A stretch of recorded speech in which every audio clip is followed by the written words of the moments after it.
In the opening scene, a man named Terenzio rushes into a Brazilian airport. He is visibly panicking and is in a hurry. Most people would think he is missing a flight, but the truth cannot be further from that. He asks the help desk for any ticket to the west, but finds out the nearest one is 2 hours later. Still, he buys the ticket just for the sake of crossing the terminal. At the same airport, a famous influencer, Inez, is video chatting with a friend in New York when suddenly she chokes and falls unconscious. Inez is worried, especially since she cannot do anything to help her. Outside, people who are watching the TV see that the TV reporters and live show hosts have passed out in front of the camera. Not just that, but an entire street of people are lying unconscious on the ground. The viewers think it must be some kind of joke, except for Terenzio, who knows what is going on. He says it is time for him to act and rushes to the terminal. When a guard is distracted, Terenzio snatches his gun and asks everyone to get out of his way. He rushes to a flight that is about to take off to Moscow in a few minutes. Only some passengers have boarded the flight when he gets inside and holds everyone at gunpoint.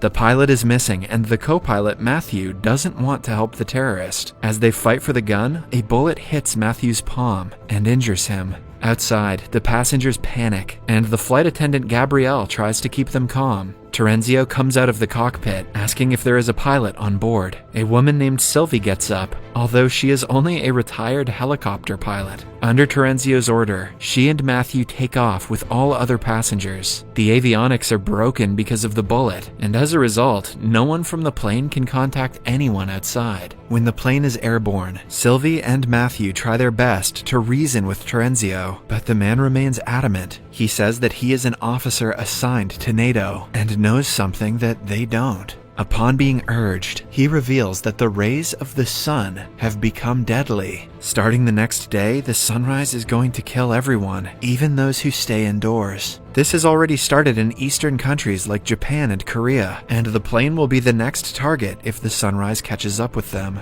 Matthew and Sylvie do not believe him, and theorize that he is mentally ill. Terenzio also acknowledges that he might seem like an idiot, but claims that he is not. Matthew's hand is bleeding profoundly, which might cause a problem in the long run. One of the passengers, named Laura, is a home health nurse for an old man with dementia. She is the only medical professional on board, so she takes the responsibility to help the pilot. They have no sewing kit to close the wound, so they use a hot knife. Matthew screams in pain, and the passengers panic even more. Matthew knows that if they start to protest, everyone's life will be in danger. Hence, he tells them that they will land at a different location, as per Terenzio's wish, before continuing their way to the original destination. Matthew hopes that the fighter jets are coming to rescue them, since they were taken at gunpoint. But for some reason, Sylvie feels like they are on their own. A passenger named Ayaz has heard them talk about the sun and is suspicious that the pilot is lying to them. Suddenly, an Arab passenger starts coughing and falls unconscious. Ayaz pretends to be helping him and then snatches Terenzio's gun in the process. Terenzio is locked inside the toilet at Ayaz's order, and Matthew is asked to tell the truth. The pilot discloses they are landing in Iceland because Terenzio wanted to go somewhere west. There, the police will arrest the terrorist, and the others will be let free. He also tells them about the sun and how Terenzio thinks it will kill people. This sends the passengers into a frenzy. They start recalling strange things that happened before they boarded the flight and are worried about their families. Matthew calms everyone and takes the responsibility to save them all as the captain. A while later, he tries to land in an airport in Iceland, but gets no signal from traffic control. When they can see the ground close up, they notice several airplanes have crashed into each other, and people are running around. They finally register that Terenzio was telling the truth, but since the runway is blocked, they cannot land. The plane only has enough fuel to fly a bit west to Scotland. Hence, the captain decides to do so and hope for the best. He brings Terenzio out of the toilet so the man can tell everyone what is going on. He discloses that he found out about the sun by eavesdropping on his senior's conversation. He doesn't know why it is happening or if it will stop anytime soon. All he knows is that if they want to survive, they will have to fly away from the sunrise. Meanwhile, the Arab man who passed out earlier is still on the floor. He has a hard time breathing and is about to go into cardiac arrest. With his last breaths, he says that he swallowed diamonds. The nurse Laura tries her best to pull the diamonds from his ass. I mean to save him, but her attempts go in vain.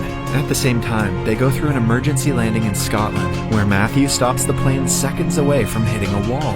They go outside and their phones start chiming with notifications from their loved ones. The internet is filled with news about deadly sunlight. Half of the world has died, and the other half is waiting for their death. The airport is empty because everyone who had the chance to run away has fled, and the others are hiding in dark places, hoping that it will protect them. However, the news suggests that people are dying even inside bunkers. Suddenly, they are approached by 3 RAF servicemen asking for help. They only have 45 minutes before sunrise, so they decide to collect important supplies and fly west. One of the passengers is an aircraft engineer, Jacob. He wants to go back to his pregnant wife to save her, but for the overall safety of the passengers, he is asked to step back. After collecting supplies and filling the airplane's tank, they take off one more time. One of the servicemen is a pilot and suggests they fly away from the equator to avoid the sun catching up to them faster. Their next stop is Canada, where they will fuel up the airplane again and fix the radio. A while later, the internet is fixed, and their phones all begin to chime. They receive the last messages from their loved ones, who have already died in Brussels. Then, a man finds an article saying that the cause of the disaster is the sun's polarity. Another passenger named Horst is a climate specialist and knows what a sun's polarity means. He explains that every 11 years, the sun's magnetic field reverses, but no one knows why. It has no significant effect on the world, so not much research has been done. However, over the past few decades, the intensity of the reversal was growing weaker. Because of this, Horst thinks the reversal has become much more powerful in the other direction. If what he is saying is true, the Earth is being blasted with gamma rays everywhere the sun falls, which is why people are dying instantly. They have no way to prove the theory because the scientists who published the article are also probably all dead. Right then, Ayaz finds out a news report saying that the RAF servicemen they picked up are actually terrorists from Afghanistan. They were arrested and were being brought back to their country at the airport. Outside, one of them gets into an argument and pushes the old man who has dementia. It causes his death and gains the terrorist the passenger's disapproval. Being a terrorist is cool, but pushing old people? Dude. Sylvie tells Matthew about the news report, and the two decide to abandon the terrorists when they land in Canada. A few minutes later, they land and have 2 hours before sunrise. Several victims of the sunlight lie around in the city. The terrorists are asked to look for repair radio parts in the nearest shop. They agree, but insist on taking Gabrielle and Jacob with them. The problem is that Jacob knows about the plan, but not Gabrielle. Hence, when they are in the shop and Jacob locks the terrorists in a room, Gabrielle refuses to come with him. Jacob doesn't waste any time trying to convince her. In the end, he makes it to the airport while being followed by the terrorists, but Gabrielle is left back in the city. The airplane takes off without her. The terrorists follow it and are able to hit a window with a bullet. Fortunately for the passengers, it only creates a crack, so if they maintain a level altitude, it will not break. A terminally ill kid named Dominic is also on the flight. Ayaz tries to chat with him, but his overprotective mother Zara asks the man to go away. Suddenly, they get a radio signal from someone in Hawaii. The conversation is cut short, but they assume that some survivors are staying in an underwater bunker, which is why they are alive. Matthew wants to leave for Hawaii as soon as possible, but Sylvie thinks going there because of an unclear message would be stupid. Meanwhile, Terenzio is furious that the captain gets to make all the decisions. He protests, and everyone comes to an agreement that they will vote to make a decision from now on. Just when things start to calm down, several alarms ring at the same time, indicating an aircraft malfunction. Upon analyzing the problems, Matthew learns that one of the terrorists who was following the plane earlier has somehow attached himself to the landing gear. If he remains there, they will not be able to land. Hence, Matthew decides to fly as high as possible, so the temperature and lack of oxygen will take him down. However, he fails to consider the cracked window. Because of the pressure difference, it breaks, causing chaos inside the plane. Things fly into the sky as the passengers brace themselves for impact. Matthew quickly brings the plane to a lower altitude, and Jacob uses a wooden board to close the window for some time. Everyone calms down, but Dominic has trouble breathing because his respiratory tube flew away. Ayaz thinks of a plan and uses the oxygen pipe to make a respiratory tube. Zara is thankful resentful and ashamed that she was mean to Ayaz earlier. The captain tells everyone that Hawaii is no longer an option because they will never reach there on time at this altitude. The most feasible option would be to land in Attu, an Alaskan island. Moreover, the turbulence wasn't able to get rid of the hanging terrorist. This guy would be Superman if he wasn't, a terrorist. Ayaz, Jacob, and Terenzio go to the undercarriage and make a hole on the plane's floor to get a view of him. Terenzio uses his gun to point into the dark, but the criminal pulls it and almost kills him. Luckily, Ayaz comes to his rescue and shoots the terrorist dead. He becomes their hero for a few minutes before the passengers find out that he was the reason the Arab passenger died. They bury his body back in Canada, where a guy saw Ayaz cut his stomach open. Ayaz confesses he is a con artist who was smuggling diamonds from Brussels to Moscow. The diamonds were inside the Arab man's body with his consent, but he died because he didn't follow the panicking instructions. On hearing the confession, some passengers protest that Ayaz should be abandoned like the terrorists, but the overall vote falls in Ayaz's favor. As a result, he is handcuffed in the avionics bay. In the following scene, they land in Alaska and refill the tank again before taking off. Once airborne, the climatologist Horst discovers something strange. The fruits they picked up in Canada taste like they have no flavor. He thinks it is because the gamma rays are so intense that they are remodeling the atomic structure of the food. The most concerning part is that it decreases the nutritional value of the food. If this goes on, they will starve to death in a few weeks.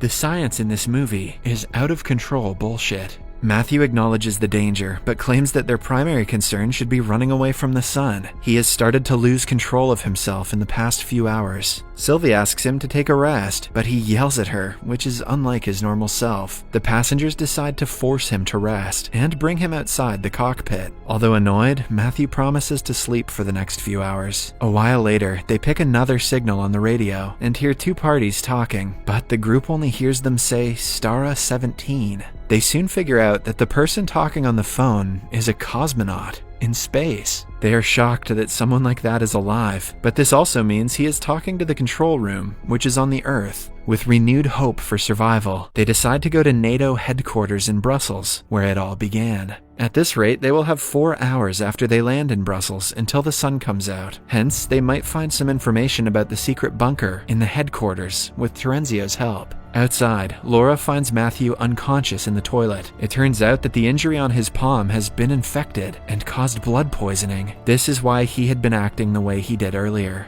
To solve the problem, they have to amputate the infected tissue. Laura says she can do the operation in Brussels if they manage to reach a hospital. However, without Matthew, Sylvie cannot land the plane on her own. The passengers beg her since she is the closest thing to a pilot they have, but she knows that she can only land a helicopter. Horst makes her understand that if she doesn't take initiative, everyone is going to die. Following that, Sylvia is made to watch a few videos on how to land a plane. However, when she has to actually do the work, she panics. An aggressive turbulence hits, and everyone braces themselves for the worst. In the end, they go through a shaky landing, but other than that, both the plane and the passengers are safe. Everyone claps for Sylvie and enjoys the moment of achievement amidst the disaster. Not wasting much time, they divide into 3 groups to do different tasks. 2 men stay at the airport to refill the fuel. Zara, Laura, and her group bring Matthew to the nearest hospital, while Terenzio, Ayaz, and a man named Rick go to the NATO headquarters. At the hospital, they find numerous dead bodies blocking hallways. By the looks of it, people were informed about the deaths before sunrise and were trying to save their lives. Laura orders everyone to ignore the chaos and focus on saving Matthew. At the same time, Zara fills her bags with medicine for her son and for the others. Meanwhile, at NATO headquarters, Terenzio shows them the conference room where he first heard about the disaster. They cannot go through all the papers with the time they have left, so Rick decides to see if the surveillance footage has something. While he is away, Terenzio makes fun of Ayaz's Turkish descent, and the two get into a fight. Nothing like racism at the end of the world. He accidentally hits Ayaz, causing him to fall unconscious and bleed heavily. Somewhere else, Rick finds a recording of the officials talking about a bunker under a dam in Bulgaria. The place's name is Stara 17, the same thing they heard on the radio a few hours ago. Before he can go back to the guys, Terenzio comes to him and tells him that Ayaz has already left. Rick sees Ayaz's body lying in a pool of blood on the screen, but is too scared to speak. Half an hour before the sunrise, everyone boards the plane. Matthew is not in his best state, but feels better after the surgery. Terenzio tells everyone that Ayaz drove away before them, but they can no longer wait for him to return. With heavy hearts, they start the engines, when suddenly, a car stops in front of the plane, and Ayaz comes out. In the following scene, Terenzio is being handcuffed in the avionics bay. Sylvie tells everyone that if the Bulgaria plan doesn't work, they won't have enough fuel or time to reach another destination. When they touch down, everyone must be ready because they will only have 20 minutes to drive to the location of the bunker. Ayaz is in the toilet when suddenly he gets a seizure. It lasts only for a few seconds and he thinks it is because he has lost too much blood. However, he refrains from telling the others. When he comes outside, he is asked what he wants to do with Terenzio. Not wanting to sentence him to death, he allows the guy to come with them to the bunker. A while later, they land at a Bulgarian airport and separate into two groups riding two different vehicles. Sylvie drives the first car and leads the way, while Ayaz drives the second one. On the way, he gets a seizure again, causing them to crash. The first car has already driven far away, and the group has no way to keep up in the short time. At an intersection, Sylvie takes the right turn and reaches a half-open gate. A passenger tries touching it and is sent flying because of the electricity. Moreover, it turns out that they have to continue pressing a button for the gate to stay open. To redeem himself, Terenzio offers to wait for the others, while Sylvie and the group go inside. Before leaving, Sylvie handcuffs him to the stand so he won't betray them. It also confirms that he will only be free when the other group arrives. However, Ayaz and the group take a left turn at the intersection and reach a similar gate from the other side of the dam. They use their clothes to climb up and beyond the entrance. In the end, they all reach the entrance to the bunker, even though they took different exits. The passengers are finally received by military men who welcome them inside and affirm that they are safe here. Terenzio is left alone, asking God for forgiveness. As the sun rises, he stands facing it and asks it to do its best. In the end, he is also killed. To know what happens to the surviving passengers next, watch the second part